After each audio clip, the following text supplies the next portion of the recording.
teósofos. A finales del siglo XIX van a surgir en el mundo occidental una serie de grupos de signo ocultista que dejarán la clandestinidad y que tendrán una gran influencia en la vida y la política de la sociedad. Elena Petrovna Blavatsky, 1831-1891, será una de las principales figuras en esta corriente esotérica. Aristócrata rusa de origen germano, sus extravagantes ideas inspirarán la doctrina teosófica que tanta influencia tendrá en la élite cultural del NSDAP, Partido Nacional Socialista de los Trabajadores Alemanes. Muchos jerarcas del régimen hitleriano eran teósofos confesos. Esta corriente sería la base e inspiración en el siglo XX del movimiento de la nueva era. Elena desde muy pequeña se mostró interesada en el esoterismo, leyendo algunas obras de la biblioteca personal de su bisabuelo que había sido iniciado en la masonería a finales del siglo XVIII. En su casa natal llegó a tener experiencias en estado de trance con lo que ella llamaba espíritus. A los 16 años, y para ganar una apuesta, sedujo a un general del ejército de más de 40 años llamado Nikifor Blavatsky, de quien tomaría el apellido.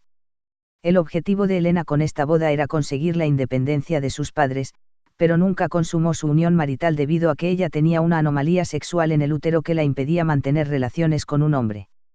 A los 3 meses huyó a caballo para refugiarse en casa de su abuelo Tiflis.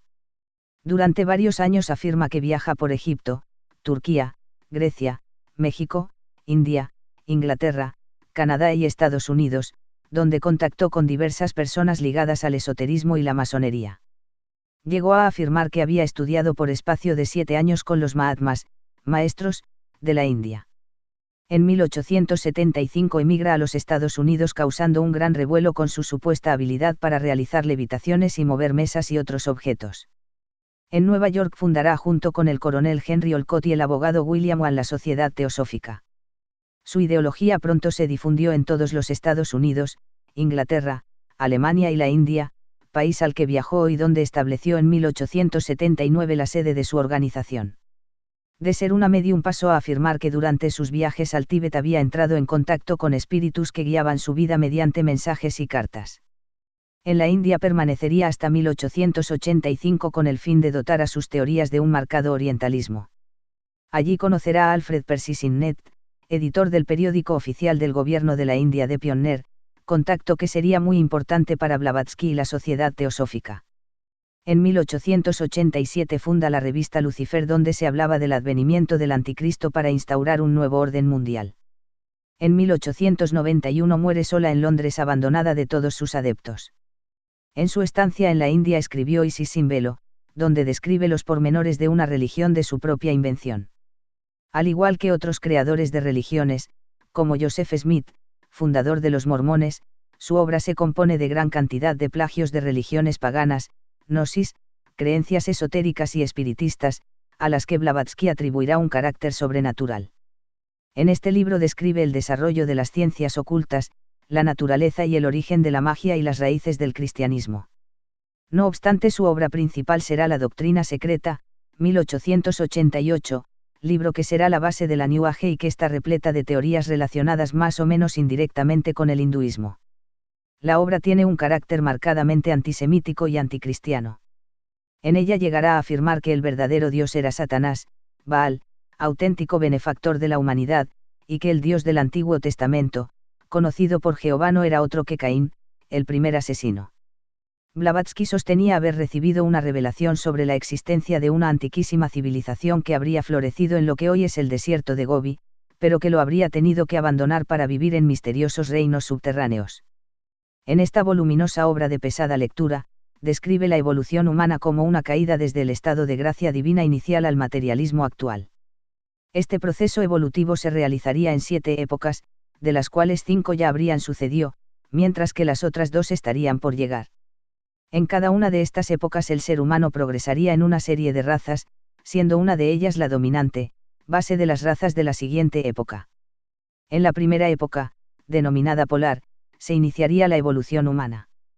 La Tierra permanecería en estado ígneo mientras que la atmósfera era gaseosa.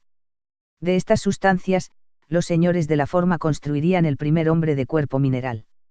En la época hiperbórea el hombre pasaría por el estado vegetal, pues tenía entonces un cuerpo denso y uno vital y una consciencia semejante a la del sueño. En aquel entonces el hombre era bisexual y hermafrodita. La tercera época es la lemúrica. En ella unos arcángeles o señores de la mente ayudarían al nacimiento de la individualidad. La fuerza sexual construiría el cerebro para la expresión del pensamiento. Los negros y las razas salvajes de pelo duro se formarían en esta época. En la cuarta época o Atlante se desarrollarían las 7 razas en las que se dividirá el género humano. Todas ellas habitarían un supuesto continente, hoy desaparecido, denominado la Atlántida. Las 6 primeras serían los Moals, los Tlavatls, los toltecas, los turanios, los acadios y los mongoles. Para Blavatsky estas razas habrían mantenido relaciones promiscuas con animales dando origen a los atlantes, una especie de monos gigantes sin sentido en el plano intelectual. La séptima raza la formarían los arios, quienes se mantendrían puros y por inspiración divina llegarían a dominar el mundo en oposición a cristianos y judíos. Cada una de las 6 razas inferiores evolucionaría mediante mutaciones naturales. La raza aria, en cambio, se transformaría en superhombres por un salto repentino destinado a dotarlos de las facultades necesarias para vivir en un mundo postdiluviano.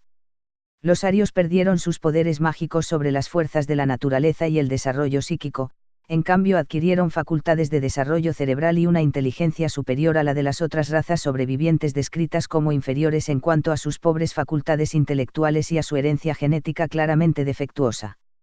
En la quinta época denominada Aria, el hombre conocería el uso del fuego y de otras fuerzas, cuyo origen divino se le ocultó intencionalmente a fin de que pudiera emplearlo libremente. Al igual que en la época anterior, Blavatsky hablará de 7 grandes razas que se sucederán en el tiempo y que iniciados en las artes superiores darían origen a lo más excelente de las civilizaciones. La primera sería la Aria, continuadora de lo mejor de la época anterior y que daría origen a la civilización india.